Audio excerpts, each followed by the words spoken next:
quebra. Quebra. Boa noite, pessoal. Tudo bem com vocês? Sejam bem-vindos à gravação de mais um episódio do Star Médico Podcast.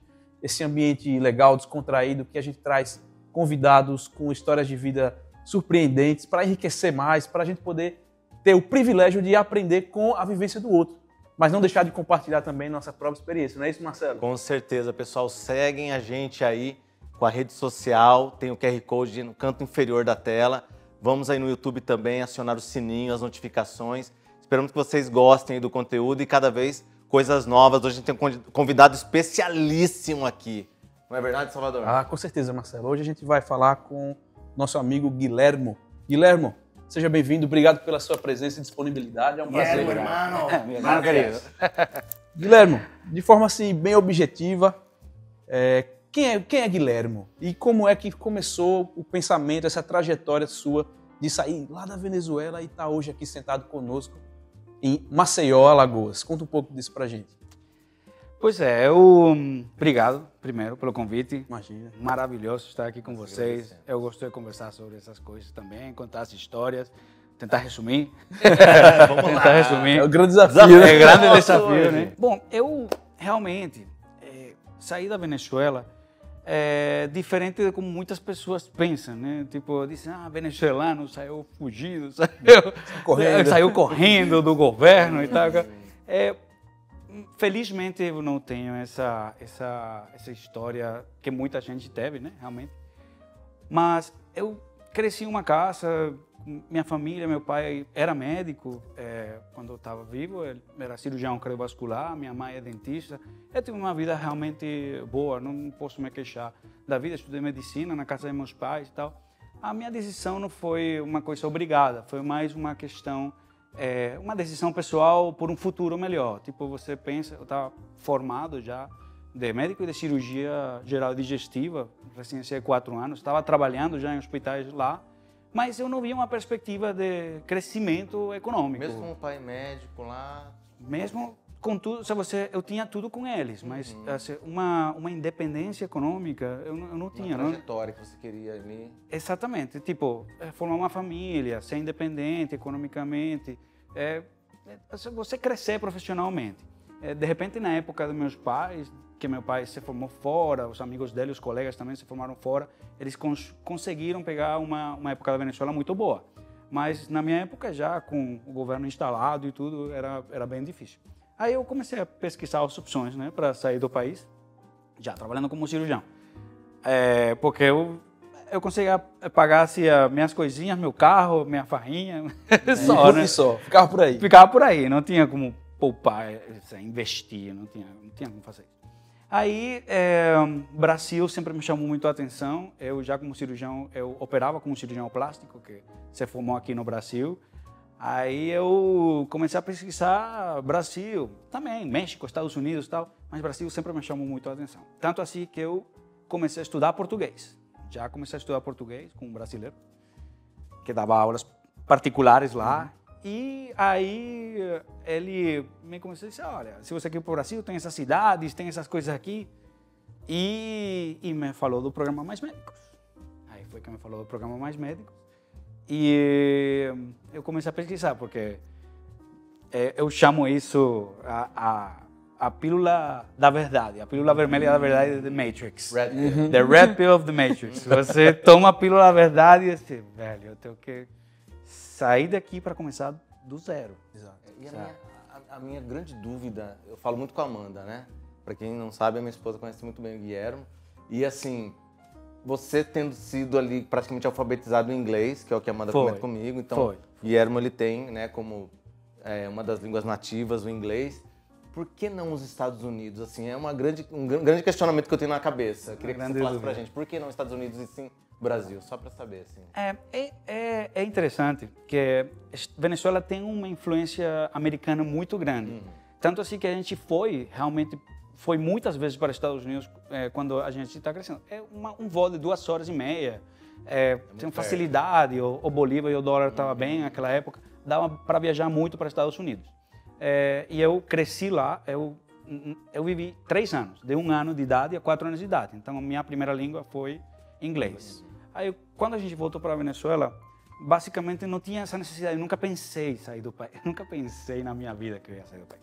Quando eu comecei a ver as opções, realmente, Estados Unidos tem uma rivalidade bastante forte. São várias provas. Tenho amigos que fizeram isso. E, basicamente, o tempo para você se estabelecer, para começar a você exercer bem a medicina lá, é mais ou menos 5 a 7 anos. Até porque você, depois de revalidar, você tem que fazer o match ainda, né?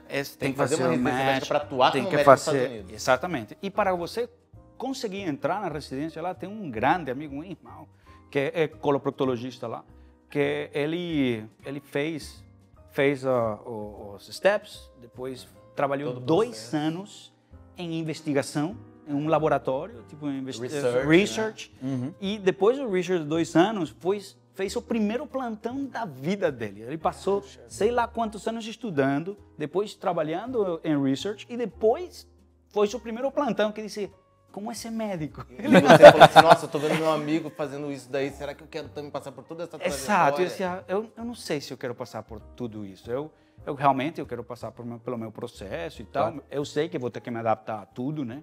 Mas... veio o programa Mais Médicos. Né? Aí veio o programa Mais Médicos. Como que foi? Fez a inscrição? Bom, então, sim, eu não sabia nada, né, de como era Brasil, morar no Brasil, né, tipo, aí fazia uma inscrição online, diferente de como pensam também muitas pessoas, tinha 2 grupos, tinha os grupos dos cubanos e os grupos dos intercambistas, que a maioria eram brasileiros formados fora, certo, e dos outros países também. E você entrou nesse grupo? Eu entrei nesse grupo, né, aí quando você fazia a inscrição online, você escolhia a cidade.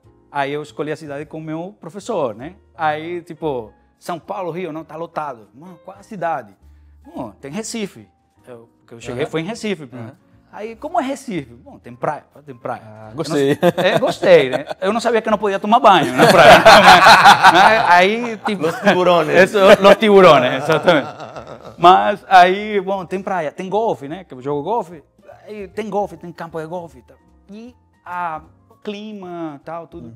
Também a cidade era de um tamanho, quantidade de pessoas mais ou menos parecida com a minha cidade, lá em Maracaibo, né, na Venezuela.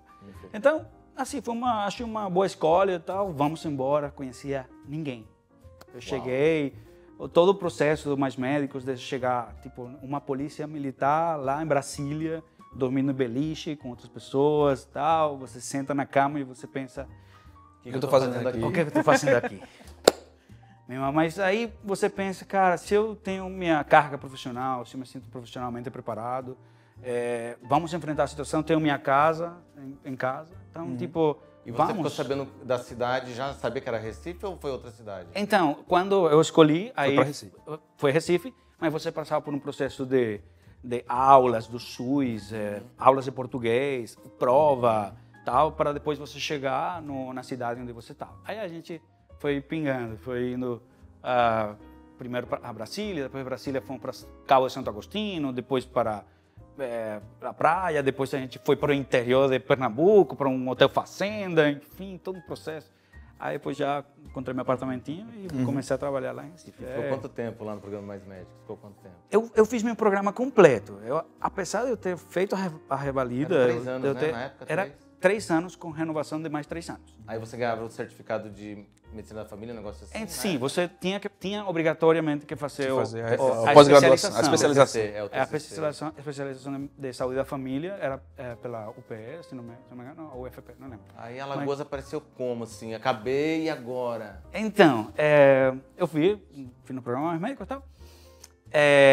Alagoas foi para minha esposa, né? Tipo, eu já tinha acabado os 6 anos de Mais Médicos, mas depois de eu revalidar, eu já comecei a trabalhar com cirurgiões lá, operando. Eu trabalhava no posto de saúde e operava primeiro eu operei com um cirurgião de cabeça e pescoço, depois com um cirurgião plástico, que era eu trabalhava mais acessível e também era melhor trabalhar com ele e tal. Ganhava mais também. Então. E trabalhava no posto de saúde, mas quando terminou o contrato de 6 anos que eu fiz, estava começando a pandemia. Aí começaram meio que a fechar as portas em Recife e começaram a abrir algumas portinhas da pandemia aqui em Maceió. Já tinha 1 ano e meio de namoro com Cris, com a minha esposa, E, bom, basicamente a vida me empurrou. Tem toda uma história de trás disso. Mas tá ótimo, dá pra gente entender muito bem. Então, aí me empurraram. Basicamente, a vida me empurrou para aqui, para vir para Maceió. E já chegou em UTI já diretamente ou não? Eu cheguei no posto de saúde do mais médicos da pandemia. Em que cidade? Aqui em Maceió. Aqui em Maceió. Eu não sabia que tinha. Abriram poucas vagas, abriram como 4 vagas para médicos, demais médicos na pandemia. Médicos com CRM, tinha que ser médicos já com CRM. Mas você ficava no postinho e dava plantão ou só no postinho? Então aí eu comecei a conhecer as pessoas. Se envolvendo, né? Me envolver em um mês. Cara, Maceió foi sensacional para mim, cara. Profissionalmente falando, as pessoas são geniais, me abriram as portas, me abraçaram, me ofereceram um trabalho rápido. Eu comecei a trabalhar no síndrome gripal e do síndrome gripal já me chamaram para UTI. Mas, Guilherme, mas assim, tipo, eu trabalhei muito pouco com UTI. Mas precisam de pessoas como você, que queiram ajudar. Até porque você, como cirurgião, né, para quem não sabe, na UTI é muito procedimento, como conversamos aqui com a Aline. Então, o cirurgião já tem aquela questão de fazer acesso venoso e tal, né? E agilizar tudo. Exato. Eles ajuda muito. Isso é o que eu queria, que alguém que quisesse ajudar e que... Foi exatamente assim, Marcelo. Quando eu cheguei lá, Guilherme, você é cirurgião? Sou. Todos os acessos são teus, todas as drenagens torácicas são tuas, todo procedimento você faz. Eu, tá, beleza. Ok. Vamos, né? Aí eu cheguei nessa pegada e fui aprendendo, né, o dia a dia com o TI para ajudar as pessoas. É o melhor estímulo que você podia ter. Foi muito bom. E a questão mesmo da revalidação funciona como? Assim, você veio para o programa Mais Médicos e aí todo esse processo já estava incluído a revalidação? Como que funcionou? Então, não, você era questão minha, né? Fazer o... Escutaram? Sim. Tem coisa nova aí. Isso aí tá saindo do forno. Daqui a pouco a gente vai fazer uma degustação junto com alguns vinhos. Vou pedir licença a vocês, continuem a conversa. Eu vou ali preparar um negocinho rapidinho e já tô de volta. Com licença. Obrigado, Salvador. E aí me conta, a revalidação foi como o processo? Sim. Aí quando eu cheguei no Brasil, já pensei, Marcelo, eu não vou voltar para o meu país está com tanta complicação que eu não vou voltar. Aí eu tenho que fazer a revalida. E a revalida, eu passei um ano, mais ou menos, aprendendo como é o sistema de saúde aqui, né? Aprendendo como é que funcionam os níveis de atendimento, os protocolos brasileiros, tudo aquilo, né? Português, bem, né? Porque... Isso é muito importante, né? Quando você chega... Cair no poço não posso, né? Fala. Eu posso, não posso. É que eu já sei já em espanhol algumas coisas que são difíceis, porque assim, imagina, você uma vida toda falando com uma entonação e a mesma dificuldade para mim também. Depois eu vou falar um pouquinho sobre a revalidação na Espanha, né? Por mais que minha avó era espanhola, mas assim, a gente tem dificuldade para muita coisa. É verdade. Me conta. E aí as aulas de português e tal, e fala pra mim. Bom, eu fui aprendendo português aqui. De fato, o engraçado era chegar no posto de saúde. Fala alguma coisa aí, vai lá, interessante. Imagina no posto de saúde, eu recém cheguei aqui no Brasil, trabalho córrego da Bica, em Recife, e eu tava sentado do lado... Sotaque nordestino. Sotaque nordestino. Você nem imaginava que existia isso no Brasil? Não, que sotaque porque nordestino? Só lá no Venezuela era só Rio de Janeiro, aquele sotaque ou carioca ou paulistano, né? Eu não sabia que existia aquele negócio nordeste, nordestino, nada disso. Hoje eu falo. Eu sei. Aí eu sentei, tava com uma médica que tava me acompanhando e aquele tipo, não, doutor, porque eu preciso fazer o exame da borracha. Exame da borracha? Borracha? Não, porque a junta. Junta, que junta. Meu Deus, e a chapa? A chapa. Eu fiz a chapa, doutor. A chapa, doutor. Velho, é uma questão que você tem que passar por aquilo para você aprender, né? Tipo, mas é maravilhoso, né? É muito legal. Foi muito enriquecedor para você, né? Muito. E você percebe, você consegue fazer alguns análises meio que sociais, sabe? Tipo, quando as pessoas percebem que você o que quer ajudar, as pessoas se abrem, tipo, dizem, ok, o cara é gringo, às vezes não entendo, mas ele está aqui para me ajudar. Eu disse, eu não tenho pressa, eu vou aqui ajudar você, então vamos nos entender. Aí a pessoa relaxava e tal, e começava a fluir muito melhor as coisas, sabe? Mas assim, a questão que, né, eu coloquei assim mesmo em pauta quando que você realmente pegou no CRM lá o teu númerozinho de CRM? Isso que eu queria saber, como você chegou até lá? Então, A Revalida basicamente você envia tudo online, seja, diploma, tal, já reconhecido. Os documentos todos todos os necessários. documentos, tal. Aí eles autorizam, ok, diploma bom, tal, tudo certo. CELPE-BRAS ainda eles não pedem, que é a prova de português. E eu tive que fazer. traduzir tudo juramentado, né, para português. Né? Aqui mesmo Depois no eu Brasil tive, você fez, depois né? eu tive que traduzir tudo para o português, sim, juramentado. E Aí, precisava de uma prova de português, assim, nível C1, C2, alguma coisa? então, Isso que eu queria saber. Eu tenho você curiosidade. precisa fazer o CELPE-BRAS, mas não para fazer a prova, não para fazer a revalidação nacional do INEP. Você precisa fazer a prova para, depois de ser aprovado, você apresentar teu certificado de proficiência em língua portuguesa. Entendi. Então, tem que ter intermediário superior para você conseguir E aí, revalidar o caminho pro diploma. CRM, então, aí como que foi? Você fez uma prova teórico-prática? Como que foi? Sim. Então, hoje não mudou o estilo, né? É uma prova objetiva, né? Hoje são 100 perguntas, antes eram 110 Você perguntas. fez lá em Recife a Eu prova? fiz a primeira prova, você escolhia a cidade. A primeira prova eu fiz em Fortaleza. Eles colocaram os lugares que você podia fazer. Em Recife não tinha, né? Aí, quando você aprova, é aquela objetiva de 100 perguntas, 110 perguntas e 5 escritas, né? Ok. Aí você vai para uma prova de habilidades clínicas. A prova de habilidades clínicas, você escolhe a cidade, eu fiz em Natal. E eram atores? Como que era? Eram atores, né? Então eram 2 dias de prova. Eram 5 atores um dia e 5 atores no segundo dia. E aí entra muito no jogo a parte do nervo, né? Da pressão, do nervosismo e tal. A tua vida depende disso, né? Então, aí é interessante que no primeiro dia eu fiquei muito nervoso. Me dei bem, mas fiquei nervoso e disse, eu não posso deixar os nervos atrapalhar a minha vida, porque minha vida depende disso. Aí eu me concentrei muito, né, tal. Fiz exercícios de projeção, tudo tal. Quando eu cheguei, teve um paciente que foi um ator, que ele chega e falava assim, doutor, que eu quero fazer uma prova de próstata.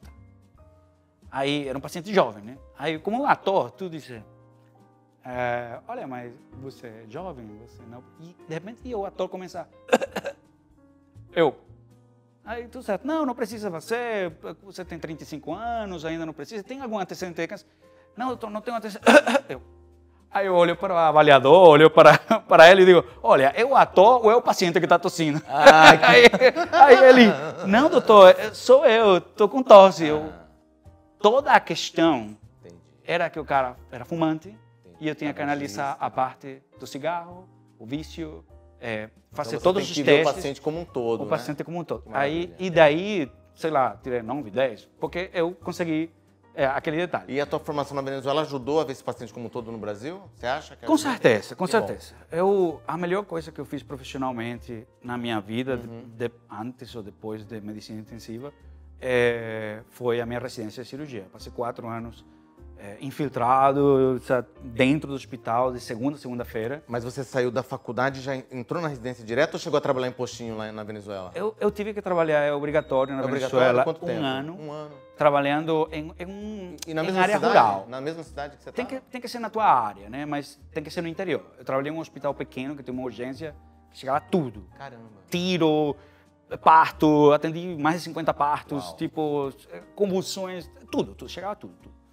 Aí eu tive que trabalhar um ano, já entrei na residência, logo mais, que eu consegui entrar e passei meus 4 anos fazendo residência de cirurgia. Maravilha. Eu saí me sentia muito preparado, sabe, para... Eu não Sim, sei. estou de volta. Eu não sei se você já ouviu falar um pouquinho da revalidação na Espanha. Chegou a pensar em ir para a Espanha? Eu, em algum momento, pesquisei um pouco, porque tenho alguns amigos venezuelanos que foram para a Espanha E mas quantos ficou deles muito... conseguiram? Só para eu saber, assim, mais ou menos. Porque Então, a gente estava conversando eu um conheço, pouquinho antes sobre isso, né? Eu conheço uns 4 que conseguiram, que são próximos, né? De repente os outros foram e não sei, mas tem uns 4 que conseguiram, um medicina do esporte, outro pediatra, mas passaram por um processo que me contaram e isso era bem complicado. Porque na Espanha, né, eu quero falar um pouquinho sobre isso também, já que a gente está falando de revalidação no Brasil, Salvador vai falar um pouquinho sobre Portugal, quero tentar resumir um pouquinho, né? Engraçado porque aqui nós 3 somos todos revalidados, cada um em um país Cada um em um país diferente. diferente. E a gente pode compartilhar um pouco dessa experiência e para aquelas pessoas que têm interesse em conhecer como é a revalidação aqui no Brasil, lá na Espanha, em Portugal. Conta aí, Marcelo, E é o como que eu foi essa falo, né, experiência? sempre, a primeira coisa, né, para todo mundo que está nos ouvindo, é a língua estrangeira, né? Então, assim, você tem que ter, né, a fluência, e isso é através de uma prova. Então você tem que procurar o Instituto Cervantes e ali tem vários níveis, né? Então assim, toda língua tem nível. Então eles classificam assim internacionalmente, como todo mundo acho que conhece, A1, A2 níveis básicos, B1, B2 intermediário e C1, C2 avançado. E medicina é no mínimo C1 para cima, né? C2 é mais para quem vai lecionar em universidade, fora e tudo mais. Então eu tive que ralar, mesmo tendo uma avó espanhola dentro de casa, tendo toda aquela fluência de ouvido, mas eu tive que estudar e minha esposa sabe, eu fiquei ali 3 meses estudando igual um doido. Inclusive paguei 2 provas lá no Instituto Cervantes de São Paulo, na Avenida Paulista. Falei assim, se eu ver que eu não passei na primeira, eu já vou para a segunda, porque né, a resposta demora para chegar. Claro. Fiz, graças a Deus consegui passar, e a partir disso você começa a juntar os documentos. Eu acho que é a parte mais, eu não sei na de Portugal, mas assim, para mim foi bem exaustivo, porque eu fui lá na Federal de Mato Grosso, procurei a Shirley, falando isso, um abraço, Shirley, a nossa secretária da Faculdade de Medicina, muito querida, e tinha mudado a carga curricular para o PBL. Então eu estudei no modo tradicional, e aí a Shirley falou assim, Marcelo, a gente vai ter que achar um computador aqui que tem tudo isso que você precisa, que eram não só a carga horária, mas especificando todas as matérias. O carga curricular. Detalhadamente cada matéria. Então assim, ela achou o computador lá, tinha tudo, graças a Deus, e deu mais ou menos umas 180 páginas para traduzir. Exatamente. E aí eu entrei em contato com uma assessoria lá em Madrid, uma brasileira que está lá, inclusive Maria Helena, um grande abraço também. Falei com ela hoje também para poder me lembrar de algumas coisinhas. E aí faz toda a tradução juramentada na Espanha, não pode ser feita no Brasil. Então fez toda a tradução juramentada, né? Preenchemos os formulários. Então assim, na Espanha você pode fazer a homologação, né? O pedido de homologação do diploma médico pelo Ministério da Saúde, ou pelo Ministério da Ciência e Inovação, ou pelo Ministério da Educação. Mas também existe também a covalidação, que é um outro pedido que você tenta equiparar, fazer uma equivalência daquilo que você estudou. Então eles vão comparar a carga horária, tudo que você estudou, e ver se falta mais alguma coisa para você poder preencher através de um estágio ali numa universidade, né, em um hospital. Então assim, é como se fosse um internato mesmo. Ainda demonstrar... E você vai ter que participar de provas, entre outras coisas. E aí eu acabei dando entrada, né, na homologação. E ela até falou assim, Marcelo, vamos pagar uma outra taxa aqui para ver se a gente entra num outro ministério, tem como fazer uma tentativa de ir mais rápido. E aí eu paguei essa taxa, ela fez pelo Ministério da Ciência e da Inovação e foi mais rápido, assim. O mais rápido demorou 2 anos e meio, tá, pessoal? Né? Então, assim, aí ela mesma informou que tinha até venezuelanos lá com mais de 5, 6 anos tentando. Então, pessoas que têm como a língua nativa, né, materna, o espanhol. Então, assim, não foi fácil. O meu foi um caso extraordinário, foi uma exceção, ela falou, porque eu acho que uma coisa que eu sempre falo para os estudantes que acabam me acompanhando pessoal, vai estagiar desde o 1º, 2º ano. Então, eu fiz isso na época, eu estagiei desde o 2º ano e eu mesmo ia coletando os certificados. Ó, tá saindo a comida, né? Sempre tem comida no meio. Então, eu sempre ia ali juntando os certificados de todo ano com a assinatura do pessoal, porque lá na Espanha eles consideram muito, fora da faculdade, o que você está fazendo. Não é só aquela carga horária da faculdade, né? Que já é aquela coisa, já assim, não temos vida, né? Então eles querem, além né, do não termos vida, o que você fez? Então isso ajudou muito. Então eles juntam tudo isso, esse compilado, e fazem essa análise. Então a minha demorou 2 anos e meio e graças a Deus consegui a homologação. É bom, né? Sem precisar passar por internato, estágio, provas. Claro. Então, obrigado, Universidade Federal de Mato Grosso, né? Que a carga horária é altíssima, mais de 9 mil e poucas horas, né? Então, assim, eu sempre falo sobre isso. E foi assim, né, da Espanha. Eu não sei de Portugal, como que foi a tua experiência? Em Portugal, o processo de validação ele é muito bem determinado. São as universidades que são responsáveis pelo processo de revalidação do diploma médico. Existe a liberação de um edital. Esse edital ele é comum, vamos dizer assim. Cada instituição vai fazer a sua prova, mas eles têm uma parte que é em comum. A data, conteúdos, referências bibliográficas. E aí a gente tem que conhecer o perfil da nossa universidade e ir comparando com as universidades portuguesas e a gente parear e saber qual é o que assemelha mais. No meu caso, foi a Universidade de Lisboa. Então, contei também com a ajuda de uma assessoria, que eu faço questão de falar dessa assessoria, que é o Em Portugal Consultoria. através da pessoa da Gesseli. Um beijo, Gesseli. Gesseli mandou um e-mail para mim hoje, porque ela acabou de me inscrever na Ordem dos Médicos lá. Bacana. Que massa. E aí, em parabéns. novembro, eu estou indo lá presencialmente. Legal. E aí, quando esse edital sai, a gente tem todo o processo definido. Primeira etapa, prova escrita. 120 questões, 20 questões de cada grande área da medicina. Passada a etapa da prova escrita, quem passou avança para a prova prática. Então é escolhido um paciente lá no hospital, você vai, faz anamnese, exame físico, você solicita exames secundários, exames laboratoriais, exames de imagem, e no final você é sabatinado a respeito daquelas informações do seu paciente.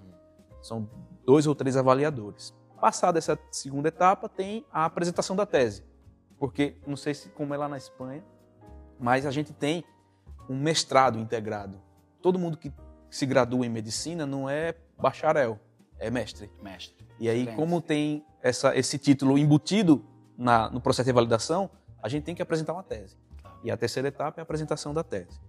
E aí você termina essa fase, recebe o diploma da universidade que você prestou, e aí fica apto para ir na Ordem dos Médicos e se inscrever, que é essa etapa que eu estou hoje.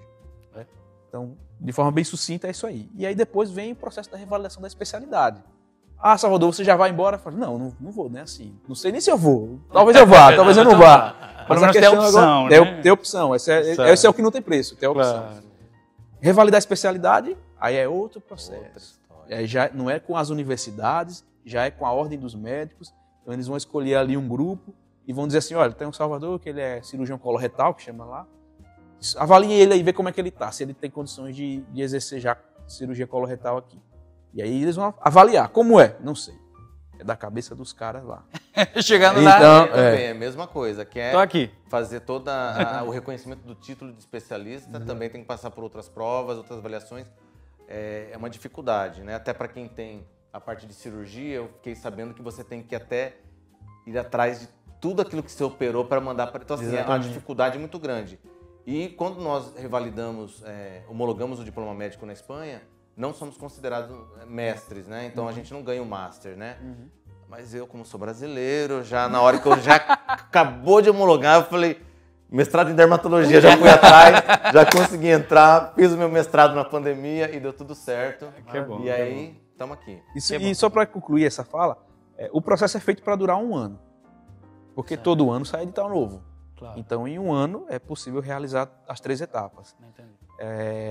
O meu ano foi um ano atípico, porque bem no meio do processo teve a questão da pandemia. Claro. Então, eu comecei em 2018, eu fui terminar em 2021. Uau. Claro. Fui terminar em 2021 só. Certamente. O processo aqui, da revalida, demora 1 ano e meio, mais ou menos, né? Desde que começa até que você termina, né? É um processo demorado, mas naquela época tinha só uma prova, depois passou uma época sem ter prova aqui no Brasil e instauraram uma lei que tem que ser feito 2 vezes por ano, agora aqui no Brasil. Então agora tem muitos processos, tinha muitos brasileiros formados fora esperando. Padronizaram, né? Padronizaram para a gente conseguir, para o pessoal conseguir fazer as provas, ter a oportunidade, né, de conseguir revalidar o diploma aqui. E o da especialização... Isso, era uma pergunta que a gente queria fazer. Você é cirurgião digestivo, né? Isso. E como é que está esse processo da revalidação? Então, é um processo burocrático, não é de prova, não é nada. Você enviar, tem que traduzir Compilar todos os documentos. todos os documentos, prontuário. carga horária, notas, as matérias todas. É uma tradução que é bastante cara de traduzir. Só, tipo, para uma pessoa é bastante custoso. Eu vou dar um exemplo meu. Deu 200 páginas, juntando outras coisas, certificado. Custou 4.600 euros. Então, hoje, mais se ou você menos for isso. multiplicar por 6, não é pouca coisa para traduzir. Exatamente. É muito dinheiro. Então, Exatamente. assim, preparem os bolsos aí. Isso, para prova traduzir, também para de especialização, língua estrangeira. realmente, na parte, tanto Espanha, aqui também, a tradução, assim, o mínimo orçamento foi mais ou menos de 24 mil reais, 300 e tantas páginas. Aí consegui uma coisa com uma tradutora, dividiu e tal, enfim. Ajudou. Aí ajudou bastante. Aí está no processo burocrático ainda, já tem quase 2 anos, passa por um processo, passa por uma revisão, depois vai de volta para a plenária em Brasília. É feita pelo MEC, né? Pelo CNRM, né? Lá em Brasília. Então, tem plenárias todo mês, mas eles validam uma quantidade de diplomas no ano, né? Então, tipo, aí vão colocando dentro das pautas em conjunto com pauta de residente que quer transferência, então eles... Pautas diversas, né? Exato. Assim. Então... E também outra coisa bacana é assim, que nem o Salvador revalidou em Portugal. Assim que você revalida, você já pode tirar a ordem dos médicos e atuar como médico lá, né? No Brasil também. No Brasil também. Na Espanha também. Então, assim, eu não fui tirar a ordem dos médicos, futuramente, provavelmente, né, consiga. E já nos Estados Unidos, como falei, alguns países é diferente. Você mesmo revalidando, você tem que fazer a residência médica para depois você poder atuar como médico. Exatamente. Tem que passar por anos de experiência para ser aceito. Não, minto, até vou me corrigir aqui. Lá em Portugal não é assim. A gente, depois que se inscreve na ordem dos médicos, a gente tem que pedir autonomia. Aí o pedido da autonomia é baseado em documentações comprobatórias de carga horária, de trabalho. Então, e é nessa fase que eu estou agora. Eu estou indo atrás dos meus empregadores, estou fazendo documentos, olha, e falam assim, Salvador trabalhou aqui do ano tal ao ano tal, tantas horas por semana. E aí eu já tenho aquelas horas. Claro. Aí eu com outro. Aí eu vou chegar lá em novembro com isso tudo junto. E eles vão analisar tudo isso. E eles vão analisar. Entendi. Aí me vão dar autonomia, vou solicitar a prova da especialidade. Claro. Esses são os próximos passos. Eu acredito que a visão de tudo isso é você ter, como vocês falaram agora, a oportunidade, né? Tipo, a gente ter a oportunidade de ter uma vida em outro lugar, sim, claro. Como médico, né? Porque não é fácil, como muita gente que saiu do país, até da Venezuela, milhões de pessoas que saíram. Tem muitos na Espanha, meu Deus. Muitos na Espanha. Muitos médicos. Eu vi a parte de dermatologia que eu acompanho, tem médicos assim gabaritadíssimos assim que estão lá na Espanha, porque, né, a dificuldade hoje para ter uma carteira de cliente e até mesmo uma renda, né? Exatamente. É difícil. Atuar na tua área, né? Que é o ideal, né? Atuar na tua área. E você teve algum episódio assim de preconceito, xenofobia, de qualquer natureza, algo bem explícito ou algo mais velado, por colega médico, por paciente, como é que foi isso? Os pacientes foram geniais, né? Os pacientes foram ótimos, né? As pessoas, como estava conversando com o Marcelo, quando vem que você quer ajudar as pessoas, tanto as mais humildes como as de parte particular, mesma coisa, quando vem que você vai com o coração aberto, as pessoas realmente têm um coração aberto para ser cuidadas, né? Agora, a parte dos médicos foi difícil em alguns momentos. Pensa que qualquer pessoa que se formou fora não vem preparado para você trabalhar aqui. Eu não tive medo com respeito a demonstrar o profissional que eu era. Eu acredito que lidei bem, de certa forma, com isso. Era difícil, mas lidei bem. Por quê? Eu tinha pacientes que chegavam no postinho de saúde. Eu era especialista, cirurgião, eu trabalhei em uma urgência, né? Eu recebendo tudo. Quando chegava um paciente bem complicado, eu disse, esse paciente tem que ser internado. Aí eu fazia meu encaminhamento, como o sistema de saúde, encaminhamento para a UPA, que era o lugar do nível de tal. E quando mandava para lá, muitas vezes eles nem olhavam o paciente e mandavam de volta, porque esse cara não sabe de nada. Não tinha mais CRM, tinha só aquele carimbinho de mais médicos. E mandavam de volta. Aí eu passava por cima do nível da UPA, ligava para a central de leitos e dizia, olha, o paciente está assim, eu sei como apresentar um caso para que a pessoa saiba, está séptico, precisa de cirurgia, tem uma apendicite, tem uma diverticulite, tem o que fosse de urgência. Pode acontecer no postinho, Exato. Aí eu ligava e sempre conseguia a vaga do paciente para passar por cima. E na frente, depois de eu ter meu CRM, no estar médico de algum hospital particular que eu trabalhei lá, em Recife, as pessoas falavam, não, porque vem aquele médico de fora, tem mais médico e tal. E eu sentadinho tomando meu café aqui, assim, ó, escutando o cara. Sim, eu tô, mas médico, por que tal? Porque como que pode? Tá? Questão muito política, né? E depois que ele terminava, ele olhava para mim e disse, eita, Guilherme, desculpa aí. Estrangeiro, né? E você não... Eu vim com mais médico. Aí ficava, não, mas você fez a revalida, é diferente e tal. Eu concordo, beleza? Tipo, tem que fazer a revalida. Eu concordo que tem que fazer a revalidação do diploma. Claro. tem. Em todo o país, né? Em todo o país. É justo, né? Se liberaram uma chance para mim para vir para o Brasil, aproveitei a oportunidade, mas eu sabia que eu tinha que fazer minha revalida para ficar completamente certo e legal aqui no Brasil, né? Então, aí depois eu olhava na cara da pessoa, né? Eu dizia, eu vim com mais médicos, eu fiz minha revalida, então, e aí? Não, você é diferente, você é diferente. E fora toda essa capacidade, né? Habilidade tua, nós sabemos que além da medicina tem outras coisas, né? Que a gente vai começar agora o segundo bloco, né, Salvador? O segundo bloco. É novidade, né? Com certeza. Esse é um momento inédito aqui no Star Med Podcast. Espero que aconteça com outros convidados, mas você está tendo a honra de inaugurar lá o nosso espaço gourmet. Yes. Vamos para lá, Marcelo? Então, vamos lá? Então. Vamos.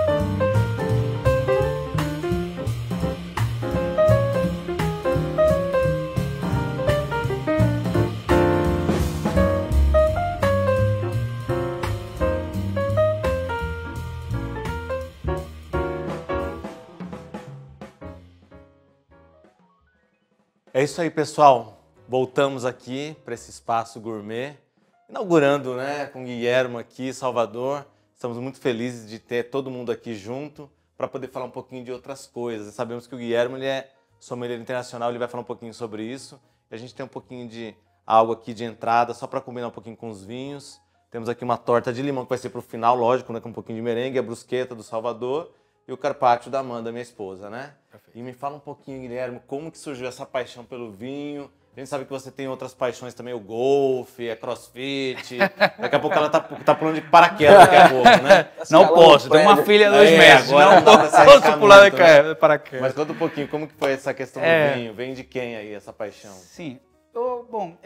Meu pai sempre gostou de vinho. Eu via ele falando sobre o vinho, porque esse vinho tem tal, tem qual. Tal. Aí eu comecei a me interessar já quando tinha 18 anos, 19 anos por aí.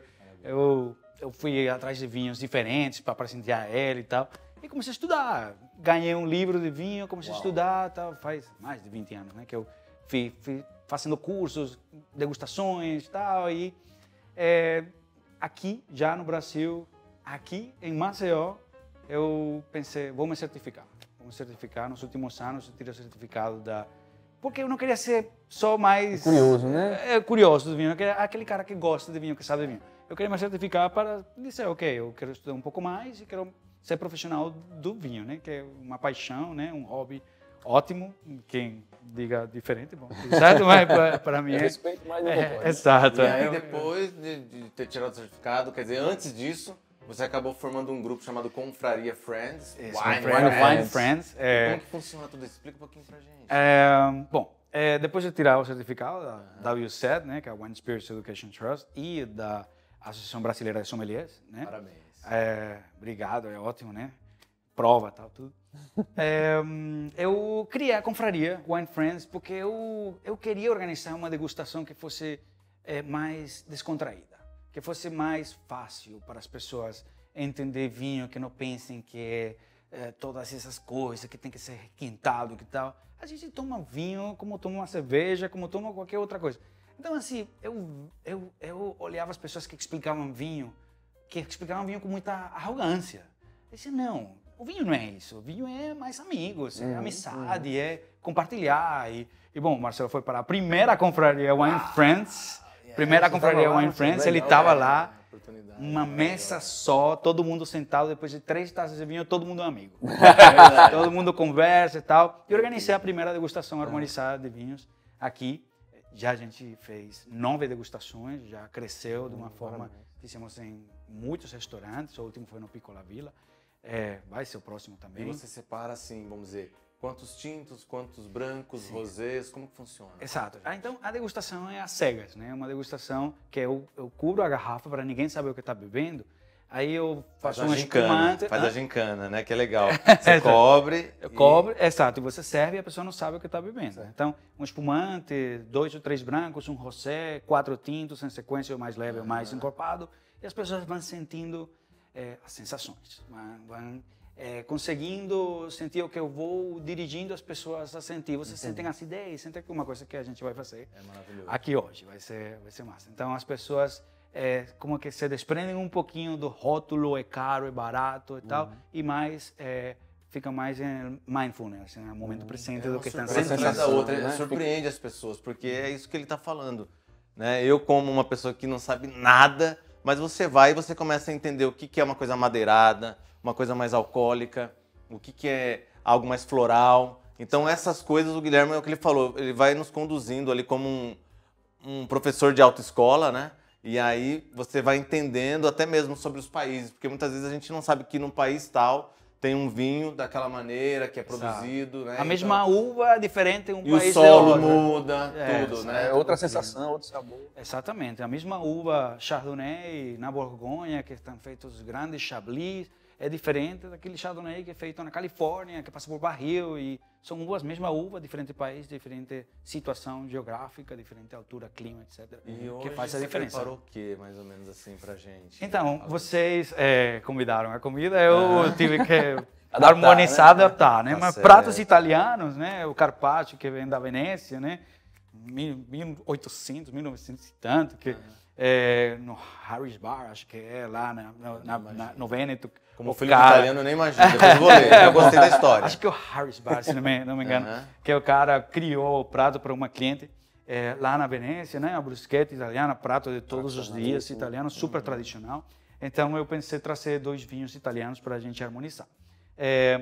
Realmente, a harmonização tem muito a ver. Quando você vai experimentando vários pratos, você vê que tem a ver por congruência. No curso você aprende isso também, as fazer harmonizações, por congruência ou por contraparte, né? E não alterando o sabor, não querendo passar por cima um sabor de outro, sino que eles se deem bem juntos e sinergia, né? Que tem uma sinergia para levantar os sabores. Como eu e Marcelo aqui apresentando o Star Magic Podcast. Exatamente. Um fala, outro complementa. Um se complementa e tal. Um briga com o outro, só dos bastidores. Só harmonia. Exatamente. Então, bom, mas antes de harmonizar, é interessante você saber como degustar um vinho, né? A gente pode fazer com vinho branco mesmo. Se você tem um guardanapo, tem? Ali no... Aqui. A parte da degustação de vinhos é interessante porque é aquele negócio que eu faço às cegas. Para apresentar o vinho? Não apresentei o vinho, né? Acho que vou pegar esse branco aqui. Esse vinho é um vinho italiano, é uma uva Pinot Grigio, né? Delle Venezia, né? Que é de Venécia, né? E tem, obrigado. E tem essa denominação aqui, que os 2 vinhos têm uma denominação diferente. Esse DOC é uma denominação de origem controlada, né? Que é quando você encontra vinhos que, assim, basicamente no mundo, quando você encontra vinhos que estão classificados assim, são vinhos que têm umas características específicas para gerar qualidade.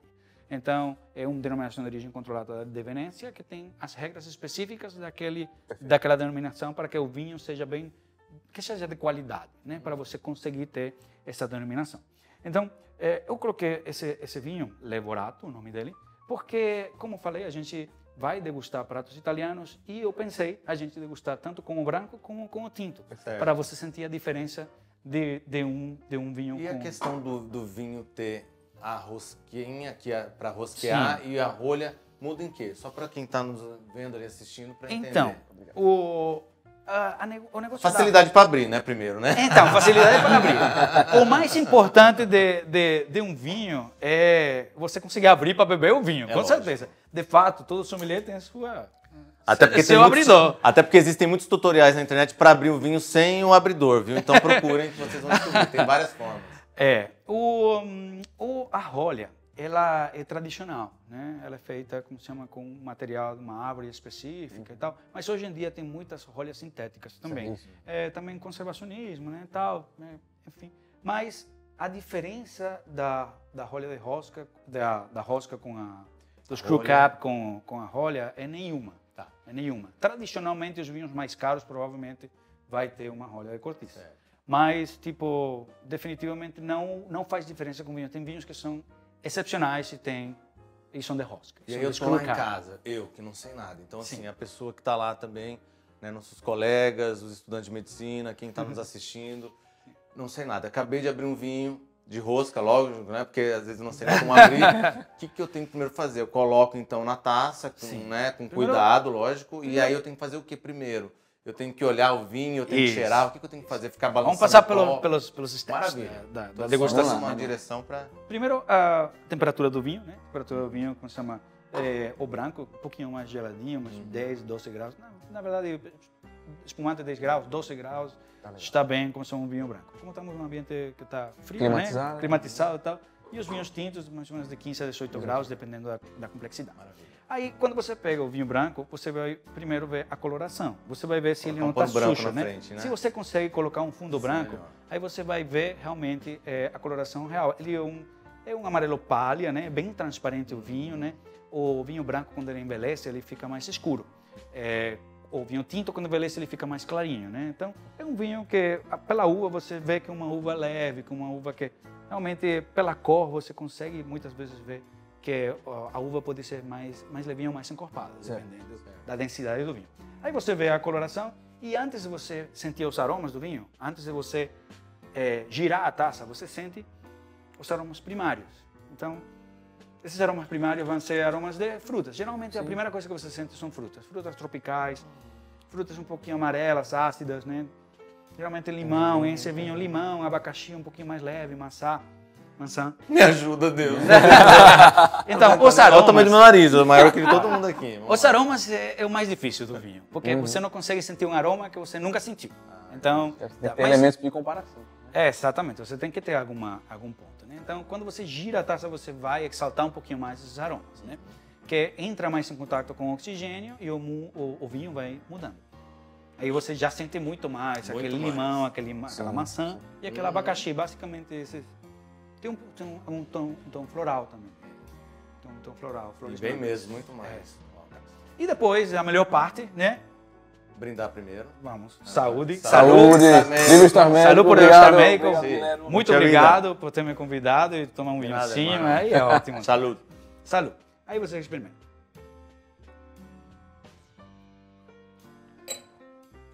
Quando você experimenta o vinho, esse vinho tem... Ele é um vinho seco. Tem uma acidez muito presente, você sente aqui nas papilas gustativas que você fica salivando. Se você bota a cabeça para baixo, você sente que está salivando bastante. Essa é uma característica do Pinot Grigio. O Pinot Grigio realmente ele tem essa característica de ser um pouquinho mais ácido, mais leve, tem uma leveza na boca. Ainda você sente as frutas, sente aquele dulçor que você sentia no aroma leve, também você sente na boca. Mas o que predomina é a acidez controlada, é bem gostoso. Ele convida você a beber mais, né? Tipo, você fica salivando, você quer um pouquinho mais, para tarde, de sábado, em Venécia. Os italianos que digam. Então, aí, excelente vinho, gostei bastante, muito bom. Então, como que você faz a harmonização? A harmonização, você queria perguntar alguma coisa? Quero sim. Sim. Então, eu acabei de beber. Eu tenho que fazer algum movimento com a língua, então jogar a língua no palato, só para o pessoal poder entender um pouquinho. Perfeito. Geralmente, você pode entrar em contato todo o vinho com a língua, com a boca toda. Pode ser elegante, fazendo movimentos leves, não tem que fazer... Claro. Não é cepacol, não é cepacol. Exato, é vinho, né? exato. Você pode realmente sentir todos esses... Para que entre em contato com todas as papilas gustativas, né? Para você realmente conseguir sentir o sabor do vinho. Eu, geralmente, abro um pouquinho a boca e deixo um pouquinho de ar entrar, porque você sente que muda logo o vinho com oxigenação dentro da boca. E quando você engole, tipo assim, tem as 5 coisas que você vai sentir do vinho, né? Que é a acidez, tanino, que o vinho branco não tem tanino, sabe porque o tanino vem da casca da uva, né? Então aí é o que trava a boca. A doçura do vinho, a densidade, né? Que a densidade você compara com o leite integral. Que é o que chama de corpo. O corpo, exatamente. O corpo do vinho é que tão pesado ele está na boca, né? E a persistência também. Como se chama? Persistência Fim de boca, né? O fim de boca, quando você termina de engolir ele, que tanto ele fica esses sabores que você estava sentindo antes na boca, retrogosto. E o álcool, né? Que o álcool, às vezes, as pessoas que têm um paladar mais desenvolvido se sentem como amargor no final. Mas o álcool realmente se sente como que tão quente fica a tua boca quando você... Eu sempre comparo nas degustações, eu comparo com a tequila. Quando você bebe tequila, queima tudo, né? É muito álcool, né? 40%, né? Então você essa queimou, essa quentura na boca ou no peito quando você engole, você pode dizer que tem álcool. E esses vinhos com teor alcoólico maior, tem algum nome específico ou não? Então, depende do vinho, né? Tem vinhos que já tem uma classificação alta, por exemplo. O vinho do Porto, para mim, Então, vinho do Porto já tem uma mais de proposta 20%. diferente. Exato, a proposta é diferente. Mas, qual que é o assim, teor vinho mais do alto? Porto. Então, 20%, até 24% você pode achar um vinho do Porto, assim, que é um vinho fortificado, né? Que os vinhos fortificados são os doces, né? Que tem diferentes formas de fazer eles, né? Mas você também tem alguns vinhos que têm uma classificação prévia de álcool, por exemplo, o Amarone da Valpolicella, que é um dos meus vinhos preferidos, que é um estilo de vinho, ele já tem o mínimo 15% de álcool para você produzir um Amarone da Valpolicella. E é pelo jeito que ele é feito. Então, bom, eu acho interessante a gente... eu vou ficar nessa tacinha porque depois eu quero provar o tinto. vai provar o tinto, com certeza. Então, esse vinho da Veneza, então a gente pode fazer primeiro, como isso aqui é carne, não deixa de ser carne crua, né? A gente vai na brusqueta. Certo. A forma de degustar é a seguinte: você come o prato, você sente tudo, você digere, você engole, né? E depois de engolir a comida que você vai experimentar o vinho. Não precisa tomar água antes. Não precisa tomar água antes, porque você vai modificar os sabores. Certo. Tomar água entre as provadas, Certo. né? Então você pode experimentar, você experimenta. Vamos servir? E depois você toma o vinho e depois tal. E depois vamos na carne, que na carne já é o prato mais elaborado, né? Vamos lá. Ajuda aqui o pratinho, Guilherme, para ficar mais perto, pelo amor de Deus, para não acontecer acidente. Não, acidentes não. Tá Com tão comida bonito, nem né, com, pessoal? nem Estamos com gravando vinho. aqui sem acidente, vai continuar sem acidente, né? Aqui, Porque ó. os Eu como créditos bom, são depois, né, Salvador?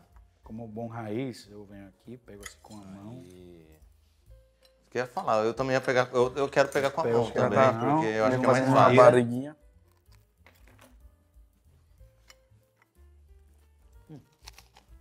Agora não. Uhum. Tá muito bom. Graças. Não é nada. Obrigado. Então, você dá 2 mordidas. Não. Acho que Eu já também destruí acho tanto que melhor eu vou dar ter duas que mordidas. utilizar. Porque a gente tá sem jantar, pessoal, então vamos Exatamente, a gente está comendo aqui. Então, você sente, você come.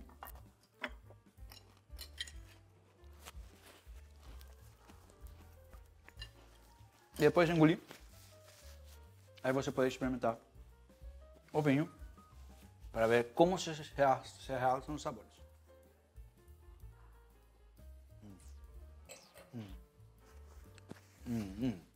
Aí você vai sentir muito mais a fruta no retrogosto. A acidez se equipara com a acidez do tomate. Ele fica muito mais gostoso na boca. Ele fica muito mais cheio. Potencializa um pouquinho o sabor. Fica menos ácido, porque se equipara com a acidez do tomate. Aí fica menos ácido e fica mais frutado. Fica mais gostoso. Aí provoca comer e beber de novo. Gostei, Maravilha. gostei da combinação. Ficou, Maravilha. ficou legal. Gostaram? Gostamos? Amei. Sentiram aquilo, né? Muito. Então, ficou massa. Uma combinação aqui entre mão. O pessoal não precisa ficar assistindo a gente. Fica à vontade. Muito boa a brusqueta. Parabéns, Salvador. Muito bom. Obrigado. Muito bom. Aí podemos deixar um pouquinho para experimentar também com o vinho tinto. Agora podemos experimentar também o carpaccio, que aí vamos sentir a diferença de sabores do vinho, como fica o vinho, porque o sabor da comida não se modifica. O sabor do vinho vai ficando mais ou menos de uma forma com respeito à comida. Eu, quando quero beber um vinho bom, eu escolho o vinho primeiro e depois escolho a comida. O que eu quero comer para que se adapte ao vinho bom que eu quero beber. Entendi. Então, porque o sabor do vinho eu quero que se potencialize. E esse vai ser com tinto agora. Não, a gente Você experimenta dá também no com o branco. branco Ah, tá. e Então depois vou vai deixar com o esse pouquinho tinto. aqui. Exatamente. A gente Posso experimenta um servir vocês? pouquinho. Pode, sim, por favor. Peraí. Vou chegar mais perto, né? Com o pratinho. Pega primeiro do Guilherme. aí. Rapaz, é bom demais. É o carpaccio, o bruschetta. Você tá estreando, né? Aí Novo é bom. quadro gourmet do programa. Quadro né? gourmet. Ó. Então, a degustação é, basicamente, você vai sentir todos os sabores. A única coisa que você não vai sentir no branco, que você sente no tinto, é o tanino, né? Que o tanino você vai sentir no vinho tinto pela casca, né? Porque a cor do vinho, os taninos, a complexidade dos vinhos tintos vem da casca, né? Então, e bom, inúmeras coisas além da casca, mas a cor e tudo isso vem da casca. Para quem quer saber mais, está aqui em Alagoas, né? É só Confraria Wine Friends. isso, né? @confraria Wine Friends no Instagram para você poder seguir ali e conhecer, porque ali você posta vários vinhos, né? Posto os vinhos, posto dicas de vinho, posto dicas de facilidade de como você entender o mundo do vinho. Eu quero descontrair o vinho. Essa é a minha parte do meu hobby, então eu não tenho que empurrar nada para ninguém. É como ele falou, né? Depois da metade do evento, tá todo mundo amigo. Todo mundo amigo. Rindo. Uma maravilha. É uma maravilha. Vamos lá com a bruschetta, o carpaccio da Amanda. É isso aí, Amanda arrebentando aqui no... Obrigado, amiga Amanda. Que pesto. Top, né? Muito Ela bom. fez. Nossa Senhora. Muito bom. Com pecorino ela fez, viu? Vamos lá. Pecorino. Você sente? Muito. Eu acredito que vai muito bem. Agora vai com o vinho.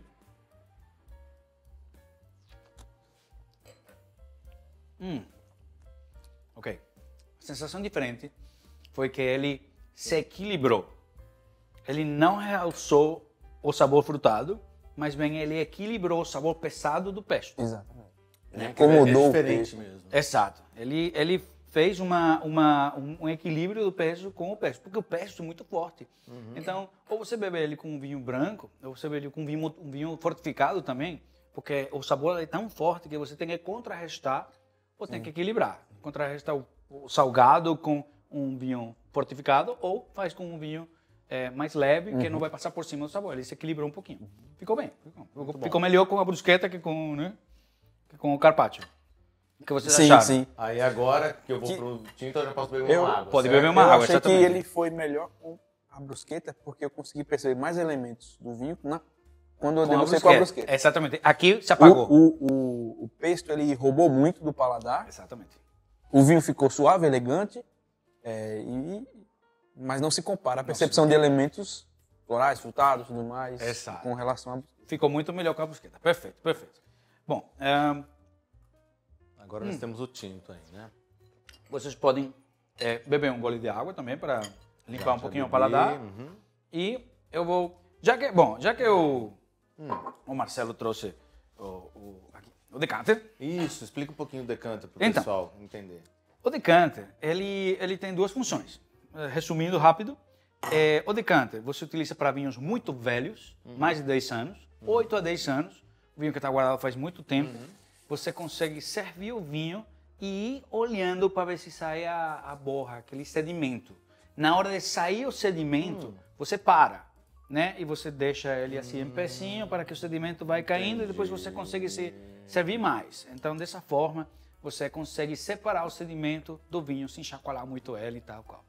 Já um vinho relativamente jovem, como esse vinho aqui, você serve, ele é de 2018, tem 5 anos.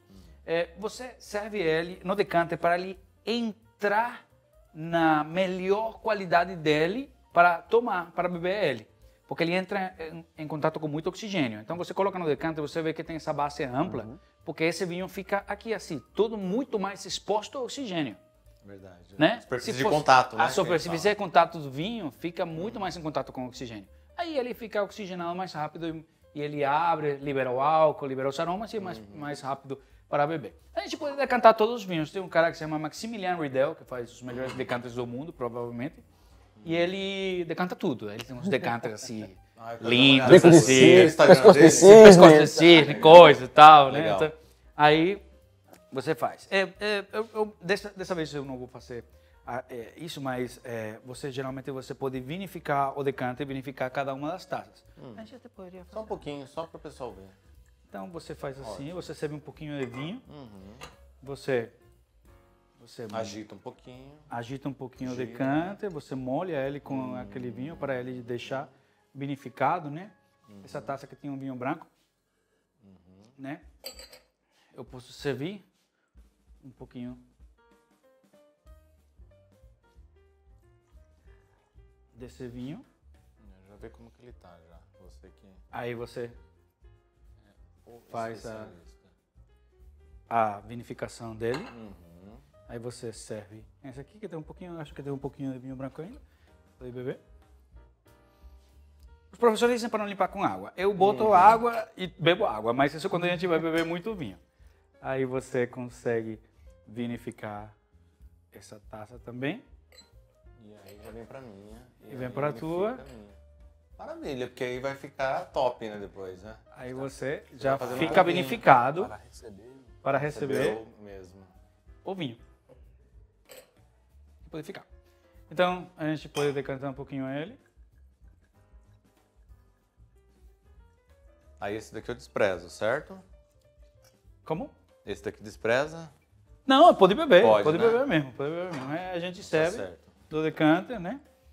Ele vai abrindo aos pouquinhos o vinho, né? Deveria ter uma... Você vai ficar doido. Meu Deus.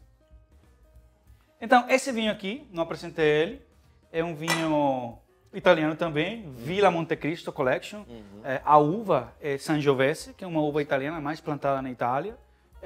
Rubicone seria a indicação geográfica típica, né, que seria a IGT, que também é uma denominação de origem que dá qualidade àquele vinho, né, que dá uma certa qualidade. E Rubicone é uma denominação de origem que fica na Emília-Romana, fica ao norte da Toscana, perto de Bolonha. Bolonha. Bolonha na parte sureste da Bolonha, parte centro da Bolonha, que fazem muitos vinhos típicos como Lambrusco. Na verdade, Lambrusco é mais ao norte, tal, mas Sangiovese é a uva que vai predominar, como se chama, na Emília-Romana. Então, Vamos lá, vamos tentar, esse vinho deve ter uma acidez alta. Tá? Enfim, a gente vai experimenta com a brusqueta, depois experimenta com a... Na verdade, você pode experimentar antes. Saúde, Eu já experimentei já. Já experimentou? Saúde. Saúde. Saúde. Saúde? Saúde, Marcelo. Oh, ok, sim. Aí aromas a cerejas pretas, muito Eu chamo de frutado. floresta negra, né? Exatamente, são frutas como se chama da floresta. Agora é um corpo mais leve, talvez. Esse vinho deve ser um copo mais leve. E ele tem taninos bem suaves, né? Bem macio, né? Muito gostoso. Ele E não tem acidez, né? Você percebe que não tem aquela tem acidez. bem menos Bem acidez que menos, aquele bem outro. Eu Que que não aquele entendo outro. nada, tô falando da minha perspectiva. Exatamente, bem menos acidez que o outro. Você consegue comparar um com o outro, né? E Você floral sente também. Floral, você sente os aromas da fruta também na boca. O taninos é quase nada de tanino, leve. O corpo é médio leve também, né? Realmente é bem levinho na boca. Não tem uma persistência. Tem uma persistência legal, uma persistência meio defumadinha, assim, no final. Um pouquinho defumadinha. Bem gostoso, gostei. Vinho leve. Que é Notas de pimenta, será? um pouquinho de pimenta branca, acredito, sim. E tem esse aroma muito típico do Sangiovese, cara. É muito típico do Sangiovese esse aroma. Você, toda vez que você vai, quando vai para a Itália, você sente esses aromas do Sangiovese quando serve um vinho na tua mesa, em qualquer restaurante que você vai, seja na Bolonha, seja em Não Roma. ficar falando muito não, que eu tô com saudade. Eu tô mais presente que eu vou. Você fica falando. Itália. Itália, mi manchi tantissimo. Lindo Itália. Un saluto a tutti gli italiani, di tutto il mondo. Vi abbracciamo. A ver. Aqui. Agora deixa eu falar uma coisa enquanto o Guilherme tá comendo. Lá no Confraria Wine Friends também tem como as pessoas adquirirem contigo esses vinhos? Como que funciona, Guilherme? Tem. Fala um pouquinho aí. Tem. Geralmente, eu compro vinhos para mim, que eu acho que vai ser muito bom. Começou assim. Eu comecei a comprar vinhos para eu degustar e queria que meus amigos degustassem também. Aí eu comecei a abrir uma companhia, um CNPJ de vinhos, uma companhia, para conseguir revender meus vinhos, mas eu, como não tenho esse compromisso com ninguém, eu só vou vender um vinho que eu gosto, que eu acho ótimo, que tem tipicidade, que é gostoso. Então, esses vinhos, todos os vinhos que eu compro para mim e vendo para meus amigos. Então, é uma forma de a pessoa ter confiança de que eu estou oferecendo para ele o que você consumiria. O que eu consumiria. E o que eu acho bom para ele também, né? Inclusive, isso salva muitas vidas, assim. Temos aniversários, às vezes. Guilhermo, tem um vinho aí para dar de aniversário. Então, olha, é muito bom, sabe? Tem uma pessoa como ele. Também tem Francisco Leite também, que tá aí com a gente junto. É verdade. Sommelier também. Sommelier também. Um abraço, Francisco. Um abraço, Fran. Saudade. É isso aí. Bom, então eu tenho 300 garrafas em casa agora. Uau. Só. Básico. Agora eu vou com o Carpaccio, agora vamos ver. Agora, a combinação deu muito certo com a brusqueta, porque a acidez parece que levantou. Acidez. Depois a brusqueta, acidez que não estava presente, parece que começou a levantar em combinação com o tomate, com o azeite. E até o fim de boca mudou. E o fim de boca mudou. Aí ficou um sabor mais untuoso, né? Na parte de atrás da boca. Eu acho interessantíssimo por isso, porque dizer, agora quero comer mais e beber mais. Né? Quero comer mais um pouquinho mais. É um ciclo infinito. Né? Agora vamos finalizemos, né, a gravação, ainda vamos sobreviver até lá. Graças a Deus. Um carpaccio. Meu carpaccio acabou. Com o pesto vai ser interessante. Vinho muito italiano, sabe? Esse vinho muito italiano. Muito o que você serve na mesa todos os dias, sabe? Gostei. Muito gostoso. Eu tive a oportunidade de ficar um bom tempo lá. E assim, realmente, na hora do almoço, na hora do jantar, tenho sempre o vinho à mesa. E inclusive os vinhos produzidos, assim, o vizinho produz vinho. Então assim, não é só coisa com rótulo, não. Coisa assim, caseira e de boa qualidade. É o que o Guilherme falou. Não precisa ser uma coisa muito cara. Você às vezes tem acesso a um vinho que ele é produzido ali, né? Eu digo isso na Itália, né? Não vi aqui no Brasil ainda acontecer. Digo de perto. E aí aconteceu que em 2013 eu estive na Itália estudando medicina ainda, fui fazer um estágio. Assim? Na cidade de Pescara. Na verdade era a universidade de Chieti e Pescara, cidades vizinhas. E no hospital universitário servia as bandejas de almoço e vinha um cálice de vinho. No hospital, cara. Que maravilha! E você falando isso. Quer trabalhar lá. E você falando isso do pessoal que produz vinho em casa, eu conheci um italiano lá que ficou meu amigo, veio para o Brasil, ficou hospedado na minha casa um ano depois, Carmine Mastropolito. E ele, quando veio, ele trouxe os vinhos produzidos na casa dele. Nossa! E ele trouxe nas garrafas de água que ele conseguiu encontrar lá e trouxe, a gente experimentou, cara. Fantástico, diferenciado. Vinho caseiro. Caseiro. Vieni, Carmine, ti aspettiamo. Quindi. Carmine! Ciao. Andiamo. Portate tutte le bottiglie di vini. Bom, a harmonização com o Carpaccio ficou equilibrado tudo. É interessante porque eu esperava que fosse rivalizasse, né? Que brigasse. Exato, que brigasse, mas não brigou. Ficou super equilibrado. É interessante de fazer harmonizações por país, sabe? Prato típico com vinho do país. Quero saber na hora do doce. Harmoniza com doce também, vinho? Como que funciona? Harmoniza, mas esse aqui acredito que não. Esse aqui pode ser com chocolate. Pra gente poder entender também. Os doces, eles harmonizam muito bem com vinho fortificado. Tipo o vinho do Porto, tem uns vinhos franceses como tipo, estilo Sauternes, que tem uma forma de fazer o vinho fortificado, que é por Botrytis-cinerea, por botrytisado chama, é uma podridão nobre.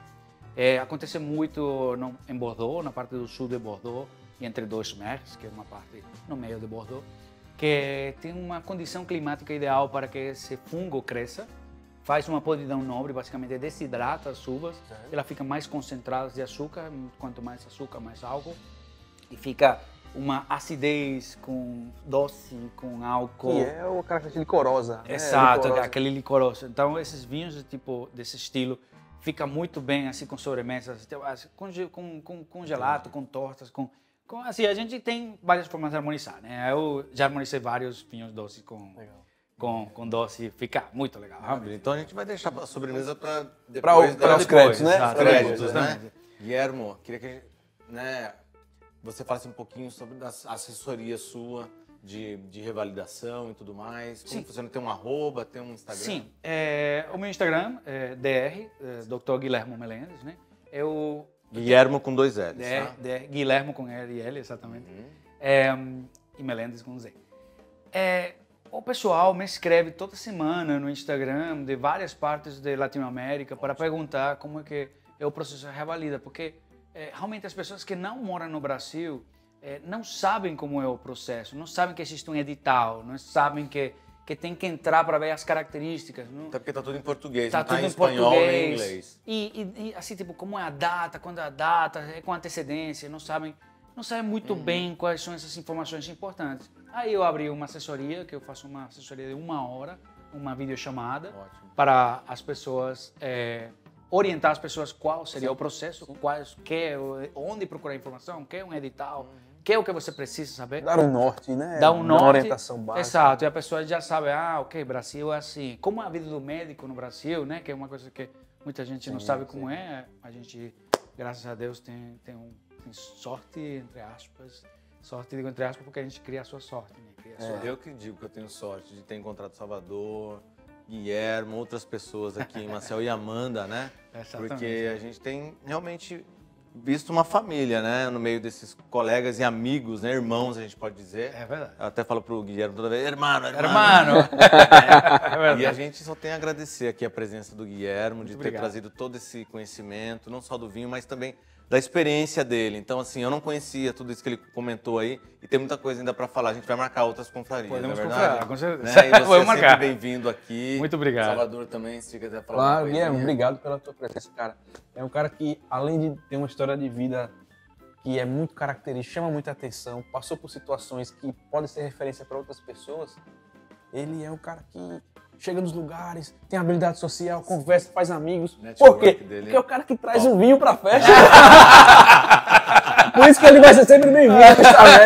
Obrigado. A gente tem que brindar agora. Pessoal, obrigado mais uma vez aí, viu, por terem assistido esse episódio. Esperamos vocês nos próximos aí. Coloca o celular no QR Code aqui no canto inferior e a notificação também. Clica lá no sininho para que vocês possam receber e curtam a gente aí. Sempre como a gente está curtindo o nosso vinho aqui, é boa conversa. Valeu, pessoal. Saúde! Cheers! Cheers! Marcelo, vou fazer a chamada e quando eu falar...